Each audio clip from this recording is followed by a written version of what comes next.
নেপালের সাবেক প্রধানমন্ত্রী কেপি শর্মা ওলি ক্ষমতাচ্যুত হওয়ার পর এক মাসের মধ্যেই প্রকাশ্যে এসে দৃঢ় অবস্থান জানিয়েছেন। তিনি স্পষ্ট করে বলেছেন, বর্তমান অন্তর্বর্তী সরকারের হাতে ক্ষমতা হস্তান্তর করে তিনি দেশ ছেড়ে পালাবেন না। খবরটি নিশ্চিত করেছে কাঠমান্ডু পোস্ট। 27 সেপ্টেম্বর নিজের দল ইউনিফাইড মার্কসিস্ট লেনিনিস্ট ইউএমএল এর যুব সংগঠনের একটি অনুষ্ঠানে বক্তব্য রাখেন ওলি। সেখানে তিনি দলীয় নেতাকর্মীদের উদ্দেশ্যে বলেন, আপনারা কি সত্যি বিশ্বাস করেন আমরা এই ভিত্তিহীন সরকারের কাছে ক্ষমতা ছেড়ে দেশ ছেড়ে পালাবো? তিনি আরো বলেন, আমরাই দেশ গড়ব। ওয়ালটন এখন দেশের সীমানা পেরিয়ে পৌঁছে গিয়েছে 50টিরও বেশি দেশে। ওয়ালটন, ঘরে ঘরে বিশ্বজুড়ে।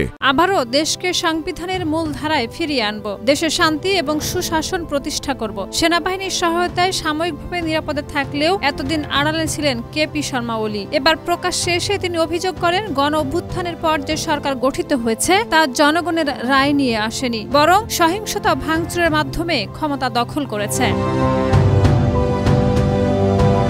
ওলি আরো দাবি করেন, তিনি কোনো ষড়যন্ত্রে জড়িত ছিলেন না। পাশাপাশি অন্তর্বর্তী প্রধানমন্ত্রী সুশীলা কার্কির সরকারকে সরাসরি চ্যালেঞ্জ ছুড়ে দিয়ে তিনি বলেন, আন্দোলনের সময় আমি প্রশাসনকে কি নির্দেশ দিয়েছিলাম তার সব রেকর্ড প্রকাশ করা হোক।